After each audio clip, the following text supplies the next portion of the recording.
19শে December 1985, গুপ্তার ঘাট। একটা চিতা দাউ দাউ করে জ্বলছে। তাকে ঘিরে দাঁড়িয়ে রয়েছেন 13 জন লোক, প্রত্যেকের মুখে বিষণ্ণ। হঠাৎই একজন লোকরে কেঁদে উঠল।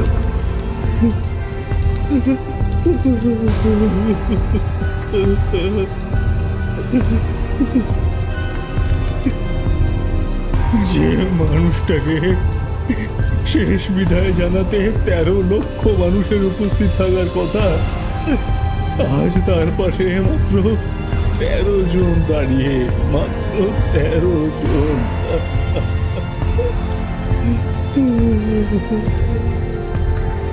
তার দীর্ঘশ্বাস চারপাশের পরিবেশ আরো ভারী করে তোলে।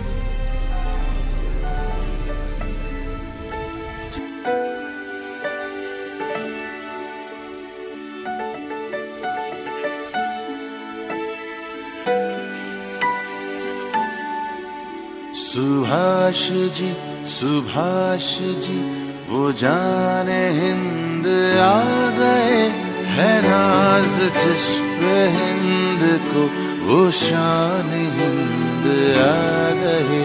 सुभाष जी वो जाने हिंद आ गए, है नाज जिस पे हिंद को, वो शान हिंद आ गए। सुभाष जी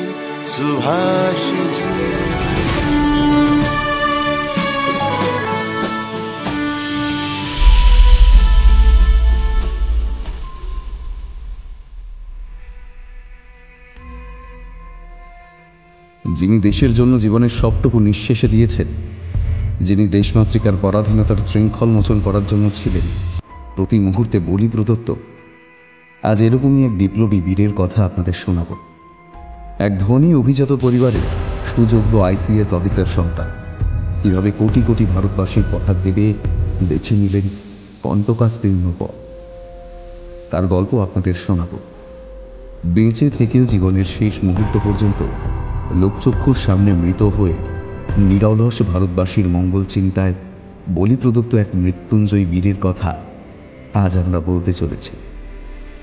ভারতবর্ষকে স্বাধীন করার আসল কাণ্ডারি, যাকে প্রতি মুহূর্তে ব্রিটিশদের থেকেও বেশি লড়াই করতে হয়েছে নিজের দেশের মানুষের বিরুদ্ধে, বারংবার অন্তরে বাহিরে রক্তাক্ত হয়ে। হে মহামানব অমৃতস্য পুত্রম, মৃত্যুঞ্জয়ী আপামর ভারতবাসীর চিরকালীন মার্গদর্শক নেতাজি, তুমি দেশবাসীর হৃদয়ে অমর অব্যর অক্ষর। আজ আমরা শ্রদ্ধার সঙ্গে তাকে স্মরণ করতে চলেছি। জয় হিন্দ। শুনতে থাকুন।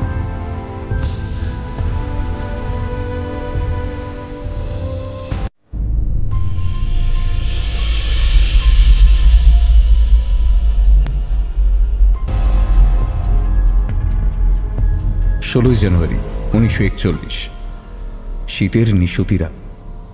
এক মুসলমান ইন্স্যুরেন্স এজেন্টের সাজ পোশাকে এক ব্যক্তি নীল রঙের একটা গাড়িতে খুব সাবধানে উঠে পড়ল। সামনে বসা মেডিকেল কলেজের এক 3য় বর্ষের ছাত্র।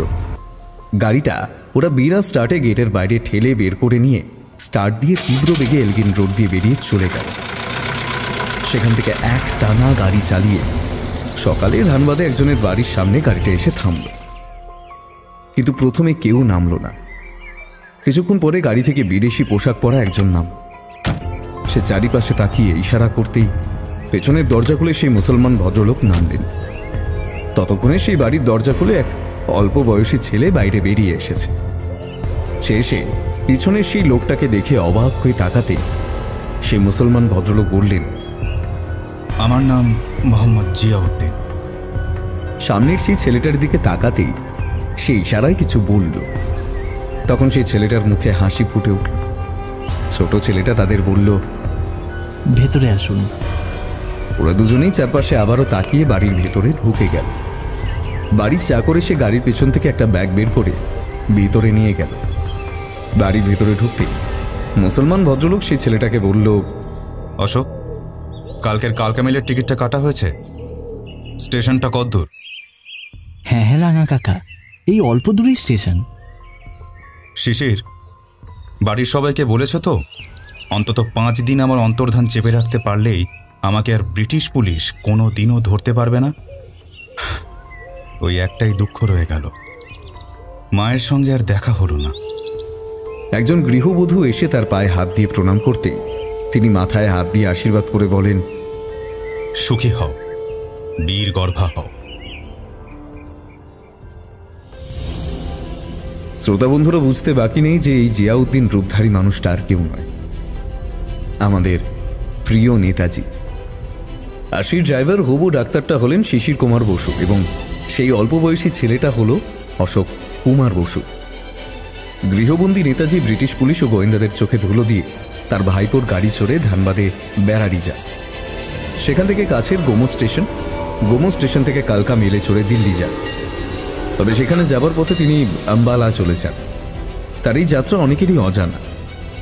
সেখান থেকে ফ্রন্টিয়ার মেলে চড়ে সোজা পেশোয়ার চলে যান। সেখানে স্টেশনে তাকে ফরওয়ার্ড ব্লক লিডার মিয়া আকবর শাহ রিসিভ করে। আকবর শাহ এসে বললেন, आइए, पेशवार में आपका स्वागत है। নেতাজি চারপাশে ভালো করে তাকিয়ে বললেন, আমার থাকবার ব্যবস্থা কোথায় করেছেন? आपका बात मफीक शहर के एक साइड में, मेरा आदमी सब वहां पर है, आप चिंता मत कीजिएगा। ওনারা দুইজন টাঙা করে সেই জায়গায় এসে পৌঁছল। তারা টাঙা থেকে নামতেই একজন এসে তাদের সঙ্গের জিনিসপত্র নিয়ে নিল। নেতাজি আকবর শাহের দিকে তাকাতেই তিনি তাকে ইশারায় আশ্বস্ত করলেন। নেতাজি ঘরে ঢুকে বসে তাকে জিজ্ঞাসা করলেন, দেখুন, আমার হাতে সময় একদম নেই। আমি বর্ডার পেরোনোর বন্দোবস্ত করতে বলেছিলাম, সেটা করেছেন? आप बेफिक्र रहिए, बंदोबस्त किया गया है, सब हो जाएगा। मगर एक ही परेशानी की बात है, अब की बातों से उन लोगों का पता चल जाएगा कि अब विदेशी है। पोल खुल न जाए इसलिए आप गूंगा बहरा होकर रहिएगा, तब जाकर सब ठीक रहेगा। বেশ, যেটা আপনি ভালো বোঝেন। আমি কালকেই রওনা হতে চাই। सब हो जाएगा, एक बंदा आएगा, सब इंतजाम मैंने कर दिया है, आप आज खाना खाकर रेस्ट लीजिए। খাবার ওই ছেলেটাই দিয়ে গেল। নেতাজি তাকে ধন্যবাদ জানিয়ে খেতে বসলেন। আরও কিছু গোপন কথা বলে সে চলে গেল। পরের দিন পর্যটক সেজে পেশোয়ারের বর্ডারে পেরোবার সময় এক পুলিশ অফিসার তাকে কী কারণে কাবুল যেতে চান জানতে চাই। তিনি আকবর শাহের কথা মতো মুক ও বধির হওয়ার অভিনয় করেন। পুলিশ অফিসার তার কথা বুঝতে না পারলে তখন তার এক Forward Bloc leader Bhagat Ram Talwar Shah সাহেব তার হয়ে বললেন, ঠিক, ইনি আদ্দার শরীফে যাচ্ছেন মানত চাইতে, যাতে উনি কথা বলতে ও শুনতে পান। পুলিশ একটু হেসে তাকে ছেড়ে দেয়। নেতাজি ২৬ তারিখ পেশোয়ার পার করে আদ্দা শরীফে ২৯শে জানুয়ারি পৌঁছন। এরপরে ট্রাক ও ট্যাঙ্কারে চড়ে বহু কষ্টে কাবুলে পৌঁছান। এই পুরো জার্নিটাতে তার ১৫ দিন সময় লাগে, কিন্তু ব্রিটিশ সরকার ঘোষণা করেও এর কিচ্ছু টের পায়নি। ২৭শে জানুয়ারি ১৯৪১ সুভাষচন্দ্র বসুর কোর্টে একটা কেসের ব্যাপারে হাজিরা দেওয়ার কথা ছিল, কিন্তু তিনি যখন সেখানে উপস্থিত হতে পারলেন না তখন সরকার পক্ষ নড়ে চড়ে বসল। পুলিশ এসে তার বাড়ির লোককে জিজ্ঞাসা করল, মিস্টার সুভাষ বোস বাড়ি নেই? ভাইবো ধীরেন্দ্রনাথ বললেন, উনি কয়েকদিন আগেই বাড়ি থেকে চলে গেছেন। সে কি মশাই, আমরা তো পাহাড়ায় ছিলাম, তাহলে উনি গেলেন কিভাবে? সে তো আমি বলতে পারবো না। তার আগেও পুলিশ তাকে গৃহবন্দী থাকাকালীন দেখে যে রোজ তাকে খাবার দেওয়া হচ্ছে, তিনি খেয়ে নিচ্ছেন। তখন আর তার উপর কারোরই সন্দেহ হয়নি। ব্রিটিশ ইন্টেলিজেন্স তাদের দুজন সিক্রেট এজেন্টকে দায়িত্ব দেন বোসের ব্যাপারে জানার জন্য। তাদের কাছে খবর আসে তিনি জাপান যাবেন। সেই মতো দুটো জাপান যাবার জাহাজে তল্লাশি চালিয়েও তারা কিছুই পাননি। তারপর তারা খবর পান মিস্টার বোস জার্মানি যেতে চান মিডল ইস্টের পথে। তখন তাদের উপর অর্ডার আসে মিস্টার বোসকে আটকানোর জন্য এবং দেখামাত্র যেন গুলি করে হত্যা করা হয়, কিন্তু তারা হন্যে হয়ে খুঁজেও তাকে কোনোভাবে পাননি। এদিকে নেতাজি রাশিয়ায় যান। সেখানে গিয়ে তিনি সাহায্যের চেষ্টা করেন, কিন্তু কেউ তাকে গুরুত্ব দেয় না।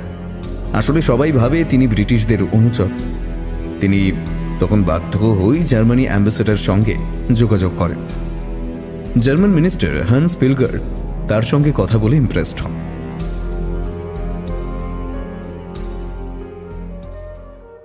5ই ফেব্রুয়ারি 1941 সাল তিনি জার্মানির বিদেশ মন্ত্রীকে একটা এই বিষয়ে বড় করে চিঠি লেখেন। After meeting Shubhas, I have advised him to keep himself hidden in the market among the Indian trades. I have connected the Russian ambassador on his behalf.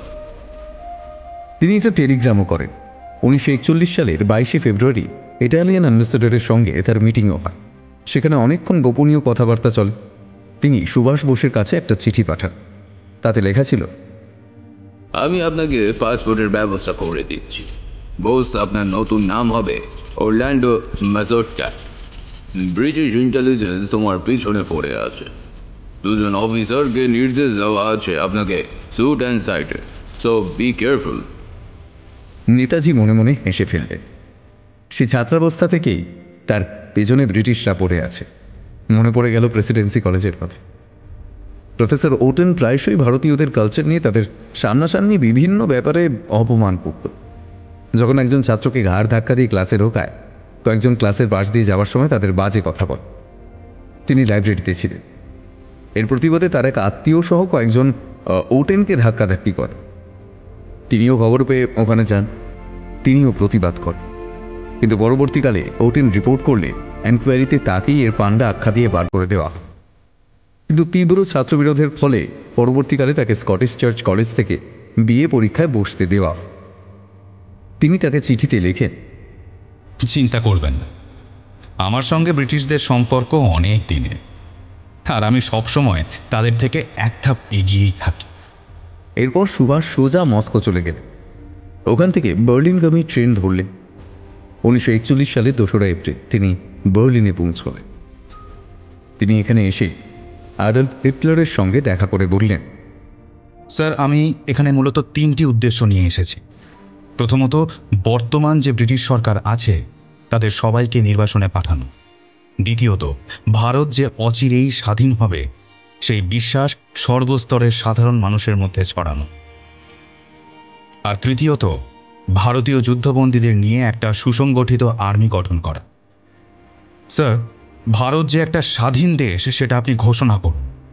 Hitler বললেন, দেখুন, আপনার আবেগকে আমি সম্মান জানাই, তবে এখনই আমি আপনার প্রস্তাবে রাজি নই।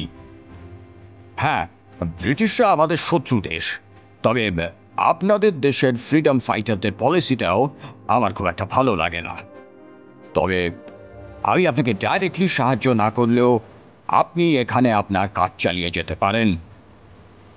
নেতাজি তাকে ধন্যবাদ জানিয়ে চলে আসেন। এই সময় একদিন তিনি একটা চিঠি পেয়ে বার্লিনের বিদেশে অফিসে অ্যাডাম ভন ট্রটের সাথে দেখা করতে গেলেন। গুড মর্নিং মিস্টার বোস, আমি আপনার অনেক কথাই শুনেছি। আমার নাম অ্যাডাম ভন ট্রট। আমি আপনার কাজে খুব ইমপ্রেসড। আমি এখানে আপনাকে একটা পুরো অফিস করার অনুমতি দিলাম, আর ওখানে আরও কিছু ইন্ডিয়ান লোক আছে যাদের সঙ্গে আশা করি আপনার যোগাযোগ করলে ভালোই হবে। Thank you mister Trott. আমি এখানে ফ্রি ইন্ডিয়া সেন্টার খুলতে চাইছি। 1941 সালের 2রা নভেম্বর নেতাজি ওখানে ফ্রি ইন্ডিয়া সেন্টার খোলেন। সেখানে বহু অনাবাসী ভারতীয়দের নিয়ে একটা দল বান। নেতাজির সামনে সবাই তাকে উদ্দেশ্য করে বললেন, আজ আমরা এখানে কতগুলো গুরুত্বপূর্ণ সিদ্ধান্ত নেব। সেগুলো হলো, এই দলের নাম হবে আজাদ হিন্দ, ইউরোপের সংগঠনের নাম হবে আজাদ হিন্দ সেন্টার, জাতীয় সঙ্গীত হবে রবীন্দ্রনাথ ঠাকুরের জনগণ মন, জাতীয় পতাকা হবে তিরঙ্গা, এর মধ্যে থাকবে ঝাঁপ দেওয়া বাঘের ছবি। সবাই সবাইকে জয় হিন্দ বলে আলিঙ্গন করব। সুভাষচন্দ্র বসুকে নেতাজি উপাধি দেওয়া হবে। তারা সবাই মিলে এই সিদ্ধান্তর পক্ষে শপথ নিলেন। We want to expel the British from India. We have to fight the enemy with its own weapon. We have no spread our messages to the common people of India. We need a media through which we can spread it to them.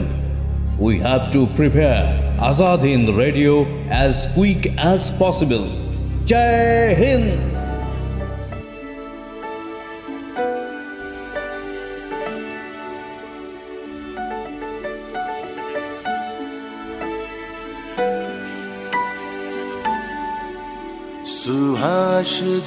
Subhash ji वो जाने हिंद आ गए, है नाज जिस पे हिंद को वो शान हिंद आ गए।